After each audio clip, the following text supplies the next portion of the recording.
Hello, नमस्कार, आदाब, सत श्री अकाल और अस्सलाम वालेकुम। मैं हूं मोहम्मद अहमद काज़मी, लेकर आया हूं आपका पसंदीदा कार्यक्रम आपके रूबरू। मीडिया स्टार वर्ल्ड लगातार खबरों को सोर्स के नजदीक से हासिल करके आप तक पहुंचा रहा है। इस इजराइल फिलिस्तीन जंग में ईरान का बहुत अहम रोल बताया जाता है। हालांकि ये कहा जाता है कि इस जंग के शुरू होने पर हमने कोई काम नहीं किया, लेकिन इजराइल के खिलाफ जितनी भी ताकतें हैं उसको सपोर्ट करना ईरान की फॉरेन पॉलिसी का बुनियादी हिस्सा है। रहबर मौजम यानी सुप्रीम लीडर आयतुल्ला खामेनेई कई बार कह चुके हैं कि जो भी इजरायली कब्जे के खिलाफ लड़ने वाले लोग हैं उनको हमारी सपोर्ट, हमारी हमदर्दी लगातार है, मुसलसल है। अभी एक मीडिया का ग्रुप, ईरान के मीडिया का डेलीगेशन पहुंचा है बैरूत और वहां से गाजा जाने के इम्कान है, ऐसी कुछ खबरें आई हैं। इस बीच में ईरान में क्या कुछ मूड है इस जंग के सिलसिले में, वहां का मीडिया क्या कुछ कह रहा है, वहां की हुकूमत क्या कुछ कह रही है। हालांकि हम मुख्तलिफ तरीकों से उसको कवर करते रहते हैं, लेकिन आज मैं तेहरान से अपने मेहमान सैयद हिसामुद्दीन मुहाजिरी से बात कर रहा हूं और वो हैं उर्दू शहर टीवी के सियासी प्रोग्राम्स के इंचार्ज हैं और बहुत नजदीक से जानते हैं। हो सकता है वो भी गाजा कवरेज के लिए जाएं, चूंकि वो बहुत से मौकों पर जाते रहे हैं, इसलिए वो मुसलसल वहां के हालात पर नजर रखे हुए हैं। सैयद हिसामुद्दीन मुहाजिरी साहब, वेलकम है आपका। मीडिया स्टार वर्ल्ड को आप वक्त दे देते हैं, उसके लिए बहुत बहुत शुक्रिया। आप बताइए, तेहरान में इस जंग को अब तकरीबन 1 महीना होने को आ रहा है, तेहरान में इस जंग से मुतालिक अब क्या मूड है सरकार का और अवाम का, आप कैसे देख रहे हैं? बिस्मिल्लाहिर्रहमानिर्रहीम। सलाम अर्ज़ है आपकी खिदमत में और आपके तमाम नाजरीन की खिदमत में, और आपका शुक्रिया कि आपने अपने बेहतरीन प्रोग्राम में मुझे मदऊ किया। इस बाबत के बारे में मैं बहुत खुश हूँ और मुझे बहुत फ़ख्र है कि मैं आपके प्रोग्राम में शामिल हूँ। मैं सबसे पहले ये कहना चाहता हूँ कि यहाँ पे ईरान में, हालांकि गजा में जारहियत जारी है, बच्चे और औरतें वहाँ पे रोज़ शहीद हो रहे हैं, लेकिन एक खुशी की लहर ईरान में चली है और उसकी वजह यह है कि अल्हम्दुलिल्लाह रब्बिल आलमीन सहयूनी हुकूमत जिसने अपना नाम इसराइल रखा है, उसको कई लिहाज से बहुत ज़ोरदार और ज़बरदस्त शिकस्त का सामना करना पड़ा है। जैसे कि आपको पता है कि इसराइल ने जो ये 7 अक्टूबर से जब से तूफ़ानुल अक़सा नामी जो इक़दाम किया गया है मुज़ाहिमती फ्रंट के तरफ से, और उसकी वजह यह है कि कई साल से वहाँ पर जो मुसलसल जुल्म और जारियत का जो सिलसिला है मजलूम फ़िलिस्तीनियों पर, तो कई साल बाद अब यानी आप देखें पिछले साल और पिछले महीनों में देखें वो कितने बार उन्होंने जो मस्जिदुल अक़सा जो मुसलमानों की इबादत गाह है उस पर उन्होंने जारहियत की, कई वहाँ पे उन्होंने जो अपने जो वहाँ पे जो कॉलोनीज हैं उन्होंने उसमें तोसी की है, उन्होंने कई फ़िलिस्तीनियों के घरों को रोज़ बरोज़ मिसमार करते रहे। तो ये एक सबसे बड़ा झटका इसराइल को 7 अक्टूबर को उन्होंने लगाया। जैसे कि रहबर मुअज़्ज़म ने बताया था कि पहले तप्पर हम उनको मारेंगे, तो मुज़ाहिमती फ्रंट ने 7 अक्टूबर में जो इक़दाम किया है वो दुनिया को हैरान करके बैठ गए, और सबसे पहली शिकस्त सहयूनी हुकूमत यानी जिसने अपना नाम इसराइल रखा है उसको सबसे बड़ी शिकस्त उसी दिन हुआ कि ये जो अपने आप को दुनिया के सबसे ताकतवर फौजों में शामिल समझते हैं, अपनी जो उनकी इंटेलिजेंस है उसको बड़े जोर मजबूत समझते हैं, उनको सबसे पहली नाकामी वहाँ हुई जब वो मुज़ाहिमती सिपाही वहाँ पर गए और उन्होंने जाके वहाँ पर फौजी कार्रवाई की और वहाँ पे जो सहयूनियों को उन पर बहुत बड़ा सदमा वारिद किया और कई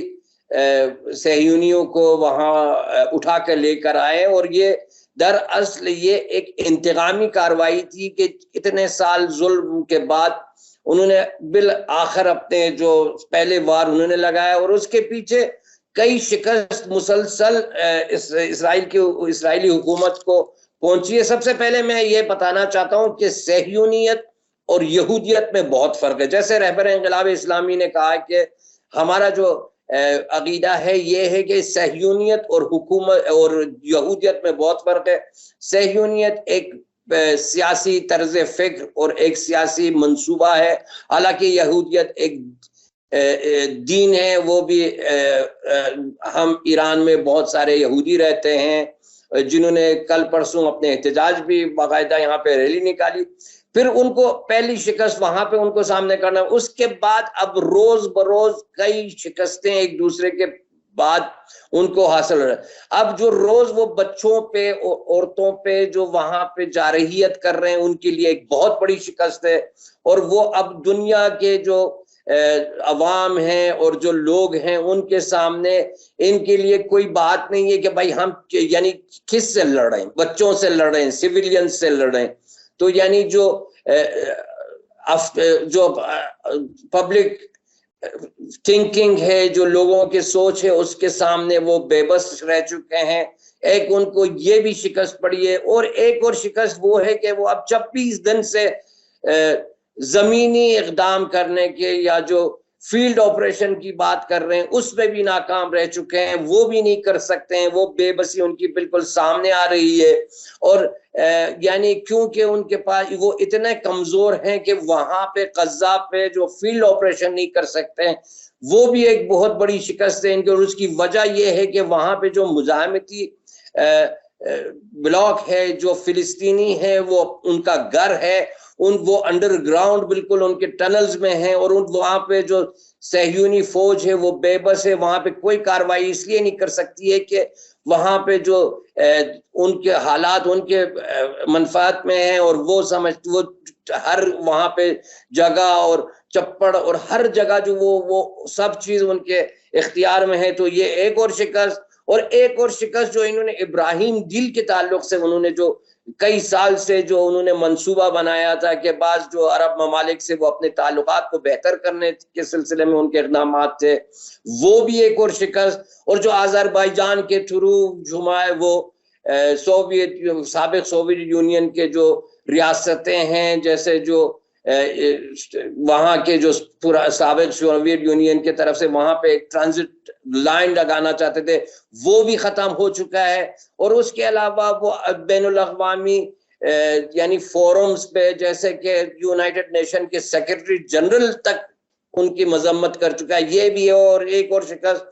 और मुसलमान जो आजकल जैसे तुर्की और दूसरे मुसलमान ममालिक हैं जो कि पहले से इसराइल के साथ उनके सिफारती ताल्लुकात थे, उनके साथ अच्छे ताल्लुकात थे, वो ताल्लुकात भी दिन ब दिन बिगड़ने लगे हैं, एक और शिकस्त। और मुसलसल ये शिकस्तें इनको एक के बाद दीगरी उनको मिल रहे हैं। यानी हर लिहाज से जो देखें, ये हुकूमत जो कि जिसका खात्मा अनकरीब होने वाला है, वो बिल्कुल बेबस रह चुका है। अब उसको करने के लिए उसके पास कोई चारा नहीं है। वो अभी इस कोशिश में थे कि ईरान को किसी तरीके से इस जंग में मुलव्विस करें, ईरान को इस जंग में दाखिल करें। उसमें भी ये नाकाम रहे हैं, क्योंकि हमारे जो लीडर हैं रहबर मुअज़्ज़म, वो बड़े हकीमाना अंदाज में आज उन्होंने जो खिताब किया है और उन्होंने जो हिकमत अमली उन्होंने आज इख्तियार की है, ये यानी एक और शिकस्त है यूनी हुकूमत को कि ईरान सिफारतकारी के लिहाज तरफ से उस जरिए, और ईरान जो आज रहबर मुअज़्ज़म ने जो सैंक्शंस के यानी जो उन्होंने असलहा जो सिलाह ईरान के खिलाफ उन्होंने अपनाने की कोशिश की थी कि ईरान के खिलाफ पाबंदियां आयद करके ईरान को कमजोर करे, आज रहबर मुअज़्ज़म ने सबसे अहम जो स्ट्रेटजी अपनाया, उन्होंने तमाम ममालिक मिन जुमला मुसलमान ममालिक को ये तजवीज़ पेश की है कि इसराइल पर पाबंदी लगाएं, और जो ओपेक के जो अराकीन हैं, जो ऑयल प्रोड्यूसिंग कंट्रीज है, उनसे उन्होंने कहा है कि अपने ताल्लुकात इसराइल से ख़त्म करें। एक के बाद दीगरी इनकी शिकस्तें जारी हैं। बाज़ जो लातीनी अमेरिका के ममालिक हैं, उन्होंने इसराइल के साथ अपने सिफारती ताल्लुकात खत्म की, एक और शिकस्त। अब आज मैंने जो खबरें सुनी हैं फ्रांस और जर्मनी तक और हत्ता अमेरिका के भी जो वहां पे राय अम्मा है वो भी आजकल इसराइल के खिलाफ हो चुके हैं। तो ये सब एक के बाद दीगरी सब शिकस्तें हैं, यानी इनको शिकस्त एक से ज्यादा नहीं, कई शिकस्त हो चुके हैं। अब जो नेतन्याहू की हुकूमत है, जो सहयूनी हुकूमत है, जो इसराइली हुकूमत है, वो अब बिल्कुल बेबस रह चुका है।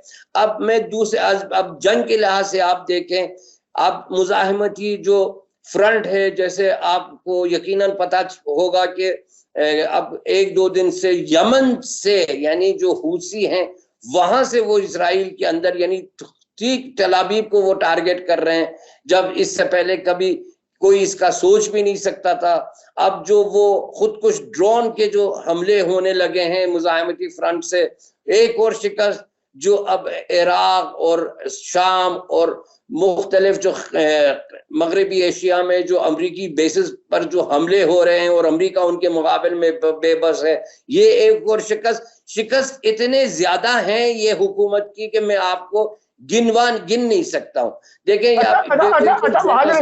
महाजरी साहब, हमारे जो देखने वाले हैं वो अक्सर ये सवाल करते हैं, कमेंट्स में लिखते हैं कि सभी मुल्क सिर्फ बयानात दे रहे हैं, कर कोई कुछ नहीं रहा।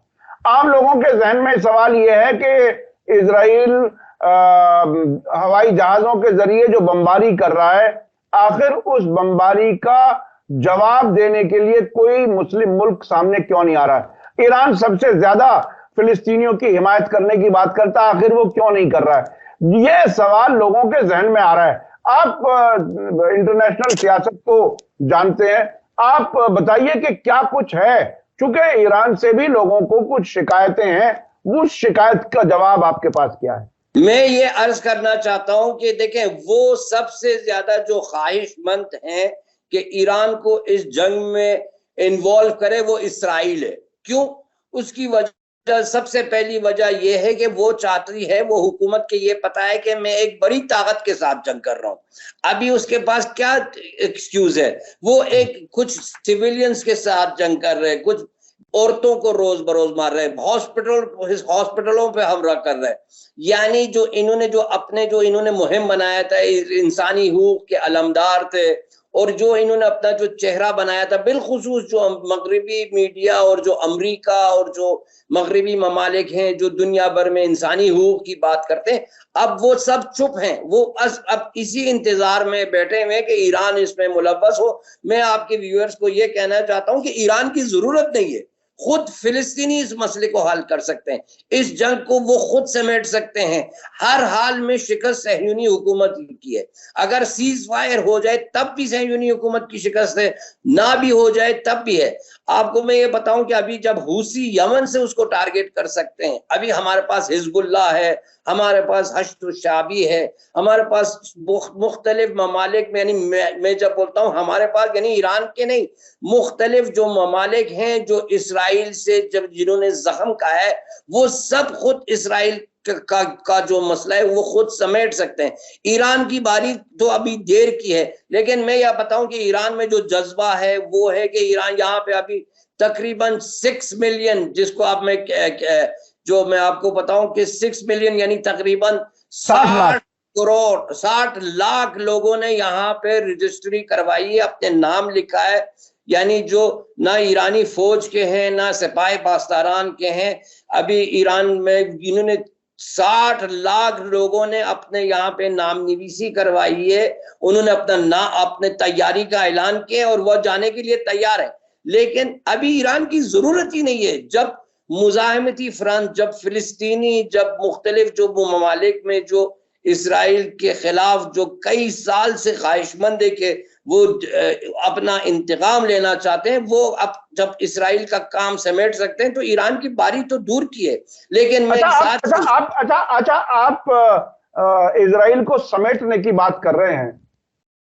ये जो अमेरिका के फौजी बेड़े पहुंचे हुए हैं, तो ऐसा भी खबरें हैं, कहीं कहीं इत्तलात ऐसी हैं कि फ्रांस और ब्रिटेन के भी फौजी शायद जमीन पर हैं। और बाकायदा वहां के जो कंट्रोल रूम है उसमें अमरीकी बैठे हुए हैं जो गाजा पर बमबारी कर रहे हैं। तो क्या इजराइल वाकईन सिमटने के इतना नजदीक है जितना आप समझ रहे हैं? क्या कुछ है? देखें काज़मी साहब, आपका नजर है, आप सियासत में एक मंजे हुए सियासतदान हैं, आप एक मुमताज सहाफी हैं, आपकी नजर रह चुकी है। आप यकीनन खुद जानते हैं और आपके व्यूअर्स भी ये जानते हैं कि आज जितना सहयूनी हुकूमत कमजोर है, तारीख में कभी भी इतना कमजोर नहीं रही है ये हुकूमत। आप देखें उनके अंदरूनी जो मुश्किलात हैं, वहां पे जो उनके मुजाहरे जो मुसलसल उनकी हुकूमत के खिलाफ हुए थे, अभी जो पसपाई जो वहां से जो माइग्रेशन का सिलसिला जब शुरू हुआ है, यानी वहां से जो लोग भाग रहे हैं वो इतने कमजोर हैं, और यानी वो क्या कर सकते हैं? वो अभी क्या 4 सिविलियंस और बच्चे और औरतों को मार के क्या कौन सी बड़ी तीर लगाने वाले हैं? वो तो शर्मसार होना चाहिए। यानी जो दुनिया के रोशन जमीर हैं, यानी मैं अब मुसलमानों की बात नहीं कर रहा हूँ, सब दुनिया के जो राय आमा है वो इसके खिलाफ है। यानी शिकस्त इसी को कहते हैं, और किसको कहते हैं? अमेरिका उठ के आए तो क्या करना है? वो तो इंसानी हुकूक के अलमबरदार, क्या 4 बच्चे और औरतों को मारने के लिए यानी वो अपने बेड़े को लेकर आए? ये शर्म की बात है। यानी वो होता है ना, चुल्लों पर पानी में डूब मरने की यानी उनकी हैसियत होगी अगर इन्होंने आके ये मजलूम इंसानों के खिलाफ अगर फौजी कार्रवाई कर रहे हैं, उनके लिए कोई कामयाबी नहीं। ये शिकस्त बदतरीन किस्म की शिकस्त है। अच्छा, मैं एक चीज ये समझना चाहता हूं, ईरान के फॉरेन मिनिस्टर ने कई मुल्कों के दौरे किए हैं और कतर का 2 बार दौरा किया है, और इन दोनों दौरों में हमास के लीडर इस्माइल हानिया से भी मुलाकात हुई है। दूसरी तरफ ईरान के जर्नलिस्ट, हो सकता है आपके कुछ साथी भी हों उनमें, जरूर होंगे जो बैरूत में है और गाजा जाने की तैयारी है। मैं खुद भी तैयार हूं जाने के लिए। तो उसमें जी बिल्कुल हो सकता है आप जाएं। तो ये जो मैं जल्दी जाऊं, ये जो डिप्लोमेसी कर रहे हैं, जो ईरान के फॉरेन मिनिस्टर मुख्तलिफ मुल्कों में जा रहे हैं, तो तुर्की की तरफ से और कतर की तरफ से और सऊदी अरब की तरफ से, इन मुल्कों की तरफ से कहीं कोई अंदर की भनक, ऐसी खबर जो हम तक अभी तक ना पहुंची हो, आप अगर कुछ बता सकें, क्योंकि आप जरूर उस सर्कल में रहते हैं जहां जी। देखिए ईरान की होशियारी यानी ये कि अल्हम्दुलिल्लाह रब्बिल आलमीन, ईरान का भी इस्लामी ममालिक में किसी हुकूमत से कोई मुश्किल नहीं, हत्ता कि सऊदी अरब से, यानी आप हालिया जो उन्होंने जो ताल्लुकात बढ़ाया है। ईरान जब से आयतुल्लाह रईसी की जो हुकूमत आई, उसकी सबसे पहली तरजीह ये थी कि तमाम इलाक़ाई ममालिक और मुसलमान ममालिक और हत्ता कि दूर ममालिक तक उनकी तरजीह ये थी कि वो ताल्लुकात को बेहतर करने की उनकी कोशिश थी। और ईरान की जो पहली तरजीह है वो डिप्लोमेसी के बुनियाद पर है। और जैसे कि आपने बेहतरीन नुक्ते की तरफ इशारा फरमाया कि ईरानी वजीर खारजा अभी तकरीबन, मैं आपको ये बताऊं कि 2 दिन भी ईरान में नहीं रुके। वो कहीं न्यूयॉर्क में जाते हैं, कहीं आज वो अंकारा में थे, वो उन्होंने वहां के वजीर आजम और वजीर खारजा से मुलाकातें की, कतर गए, तमाम ममालिक इलाकाई और अता के इलाके से बढ़ के तमाम वहां पे इलाकाई सतह पर सिफारतकारी का सिलसिला जारी है। वो जाके न्यूयॉर्क में उन्होंने जो जनरल असेंबली का सेशन है उसमें भी उन्होंने खिताब किया है। मैं यानी ये बोल रहा हूँ कि ईरान ने बेहतरीन हिकमत अमली अपनाई है ताकि दुश्मनों को बहाना ना मिले। और उसकी सबसे पहली वजह यह कि वो खुद मुजाहमती जो ब्लॉक है वो खुद इसराइल को समेट सकते हैं, और आप गरीब देखेंगे कि ईरान की जरूरत ही नहीं पड़ेगी, वो खुद इनको खत्म कर सकते हैं हर हाल में। अभी आप देखें, आज सीज फायर हो जाए तो फिर भी शिकस्त इसराइल की है, ना हो जाए फिर भी शिकस्त इसराइल की है। लेकिन हम बहैसियत एक इंसान के हम सबसे पहले ख्वाहिशमंद है कि इंशाअल्लाह ताला जल्द अज जल्द अभी आज ही ये जंगबंदी हो जाए और ये नाजायज जो हुकूमत है ये और उसकी जो हामी है वो बाज आ जाए। ये जो सिविलियंस के कत्ले आम है वो कई हजार लोगों को मारे, जिनमें से बहुत बड़ी तादाद बच्चों और खवातीन की है। मैं आपको ये कहना चाहता हूं कि बस ये दुनिया वाले सिर्फ इनको ये देखना चाहिए, ये जो मगरबी मीडिया है, ये जो बैनुल अक़वामी एजेंसियां हैं, जल्द अज जल्द इनको ये फैसला करना चाहिए कि जंग बंदी करना चाहिए, और ईरान ने तमाम तर अपनी कोशिशें जो हैं वो जंग बंदी पर रखी हुई, और इंशाल्लाह गैर फौजी जरिए से ये जंग खत्म होगा। अगर नहीं तो मुजाहिमती ब्लॉक खुद ही इनको समेट सकते हैं हर लिहाज से, यानी हम वहां पे मुतमईन है। और आपने जहां तक गजा जाने की बात की, तो आप दुआ करें, मैं जाऊंगा तो वहां के आपके व्यूअर्स के लिए भी मैं वहां की जो सूरत हाल है उसके बारे में भी तफसीलात बताऊंगा। जी, हमें बहुत अच्छा लगेगा कि अगर आप वहां जाएं और हमारे दर्शकों को, हमारे नाजरीन को भी वहां के हालात बता सकें। हम इस तलाश में हैं कि वहां कोई हिंदुस्तानी बोलने वाला, उर्दू बोलने वाला कोई मिल जाए तो वहां से हम बात करना चाहते हैं। अच्छा, अब ये बताइए कि मैंने जो वो बात पूछी थी आपसे उसका जवाब नहीं आया। तुर्की और कतर खास तौर पर, क्योंकि कतर जंग जो कैदियों को की रिहाई के लिए बात कर रहा है, और ईरान किस हद तक कहां तक जाना चाहता है। और जो मॉस्को में बात हुई थी उसमें हमास के नुमाइंदे ने कहा था कि हम तैयार हैं कैदियों की अदला बदली के लिए, लेकिन इजराइल उसमें रुकावट बना हुआ है। अंदर की कुछ और खास खबर हो जो आप हमारे नाजरीन को बता सकें। काफी हद तक मैं कोशिश करता हूं उस पूरे इलाके के मीडिया से इंफॉर्मेशन ला करके अपने दर्शकों को, अपने नाजरीन को पहुंचाऊं। आप कुछ तेहरान से कौन सी ऐसी इंफॉर्मेशन दे सकते हैं जो लगे? हाँ, मैं सबसे पहली बात ये कहना चाहता हूं कि ये ईरान और इसराइल की जंग नहीं है, ये तमाम मजलूमों और जालिमों की माबे जंग है। ये हक और बातिल की जंग है, और इसमें ईरान इसमें एक साइड नहीं है, बल्कि तमाम आजाद ख्याल और आजाद अंदेश जो दुनिया में इंसान है वो एक महाज पे है, और जो बातिल है, जो जालिम है, वो एक महाज पे। अल्हम्दुलिल्लाह रब्बिल आलमीन, दुनिया के अक्सर ममालिक में, बिलखुसूस इस्लामी ममालिक में, लोगों के अंदर, जो खास अवाम के अंदर ये जज्बा पैदा हुआ है, और लोग आगाह हो चुके हैं कि नाजायज रियासत जुल्म कर रहा है इन मजलूमों पर। और जो ऐसे जैसे आपने तुर्की और दूसरे ममालिक की जो बात कही है, ये मजबूर होकर इस फिलिस्तीनियों की हिमायत कर रहे हैं। और इंशाअल्लाह ताला, मैं सिर्फ ये कैदियों की आपने जो बात की अभी, कई एक दो दिन पहले शायद आप लोगों ने भी देखा होगा, 3 जो इजरायली खवातीन थे, उन्होंने जो वो वहां पे उनको आजाद किया गया है, यानी खैर ख्याली और खैर अंदेशी के बुनियाद पे।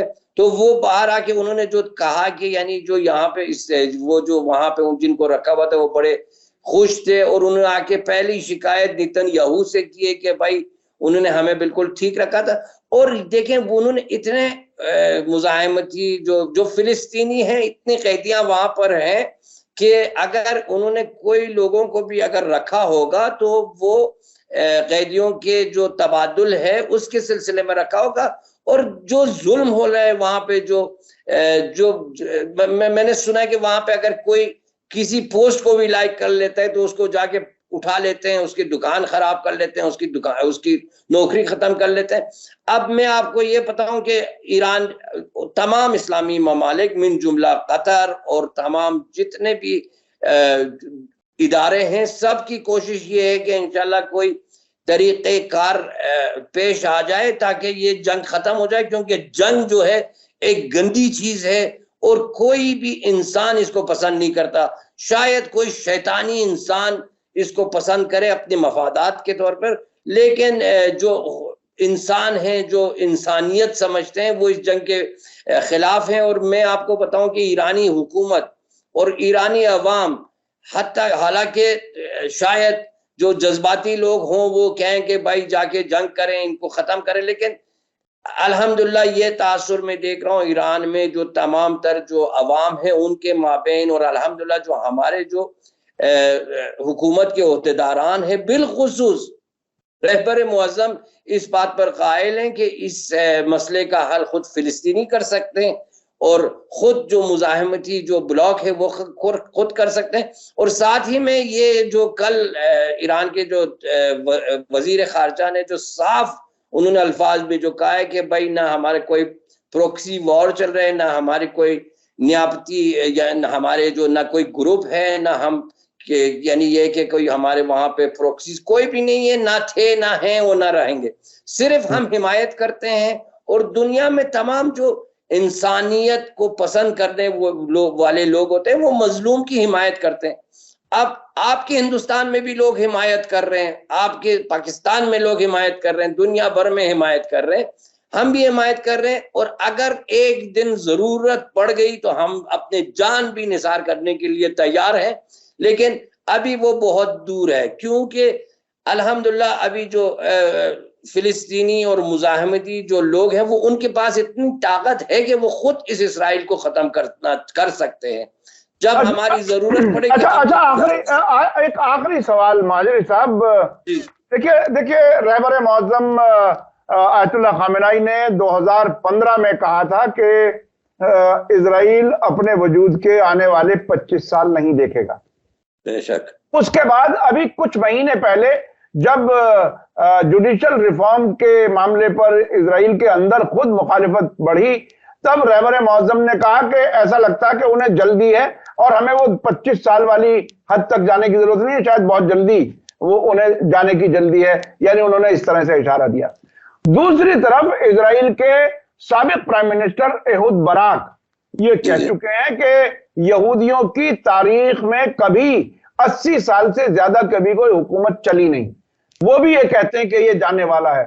तो अब जिस तरह से 7 अक्टूबर को ये रेत की दीवार की तरह से गिर गया बॉर्डर और सिक्योरिटी और फौज, और अब फौजी भाग रहे हैं जंग से, अब कितनी दूर लगता है इजराइल का खात्मा?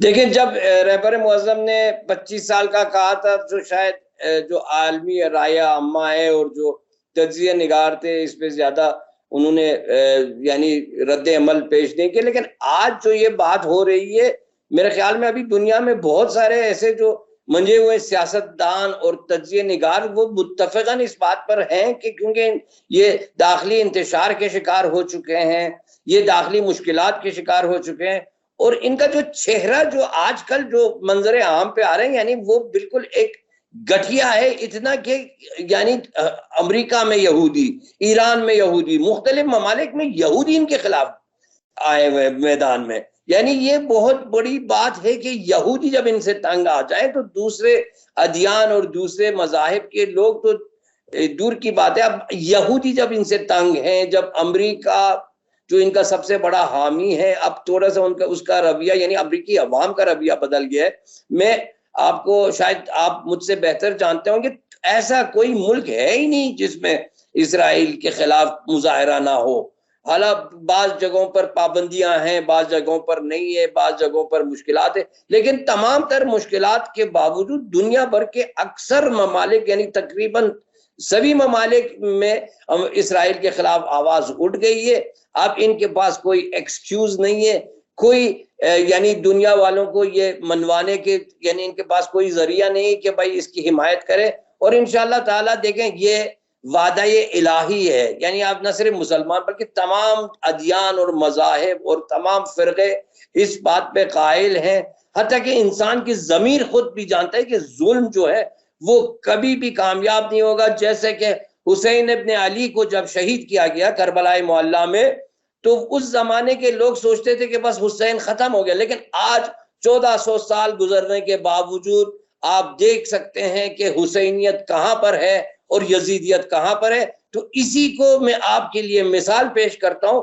आप यकीन करें कि कभी भी अल्लाह ताला ने तमाम अपने बंदों को यह वादा दिया है कि जुल्म जो है वो कायम नहीं रहेगा, और मजलूम की जो आवाज है, हत्ता कि हर लेवल पे आप देखें, मजलूम जो है जीत आखिरी मजलूम की होगी इंशाअल्लाह ताला। इस उम्मीद के साथ कि अन करीब ये नाजायज हुकूमत खत्म हो जाए, मैं आपको ये खुशखबरी सुनाऊं और मैं आपको ये बताऊं कि इस हुकूमत के आखिर हो चुका है और ये हुकूमत खत्म हो चुकी है। ये मेरी ख्वाहिश है, न सिर्फ मेरी ख्वाहिश है बल्कि तमाम जो आज़ाद अंदेश हैं जिनके मफादात इसराइल और अमेरिका से जुड़े हुए नहीं है, वो खुद अपने ज़मीर में जागे, तो वो उनकी भी ख्वाहिश होगी कि इंशाल्लाह, मैं यहूदियत और इस्लाम की बात नहीं कर रहा हूँ, मैं बोल रहा हूँ जहां जहां मजलूम है कोई जालिम अगर ना रहे तो ये खुशी की बात है। और आपसे भी, आपके व्यूअर से भी मेरी ये ख्वाहिश है कि वो भी दुआ करें कि कहीं भी कहीं जालिम सालिम ना रहे। जी जी जी, बहुत बहुत शुक्रिया। आपने करबला का वाकया मिसाल के तौर पर दिया। मुझे याद है कि ईरान के इस्लामी इनकलाब के जो बानी रहनुमा इमाम खुमैनी, वो यही कहते थे कि हमारा इनकलाब जो है वो करबला और आशूरा की देन है। और उनका ये भी कहना था कि हर दिन आशूरा है और हर दिन करबला है। मैं समझता हूं कि शायद फिलिस्तीनियों ने भी उससे काफी सबक लिया है। बहुत बहुत शुक्रिया। इसी के साथ मैं अपने दर्शकों को एक बात फिर बता दूं कि हम कोशिश करते हैं कि खबर जहां है वहां के नजदीक तरीन हालात को हम समझें और आप तक पहुंचाएं बगैर किसी रोक टोक के। हम मुसलसल आपके सामने इजरायली मीडिया, ईरान के मीडिया, अल जजीरा, ये सारी रिपोर्टें मुसलसल आपके सामने पेश कर रहे हैं ताकि आपको जंग के सही हालात मालूम हो सके। इसी के साथ मुझे दीजिए इजाजत। धन्यवाद, शुक्रिया। जय भारत, जय हिंद। मीडिया स्टार वर्ल्ड के और वीडियो देखने के लिए हमारे चैनल को सब्सक्राइब करें और सीधे नोटिफिकेशन पाने के लिए बेल आइकन दबाएं। और अगर हमारी खबर सच्ची और अच्छी लगे तो अपने व्हाट्सएप, इंस्टाग्राम, फेसबुक और ट्विटर अकाउंट पर जरूर शेयर करें।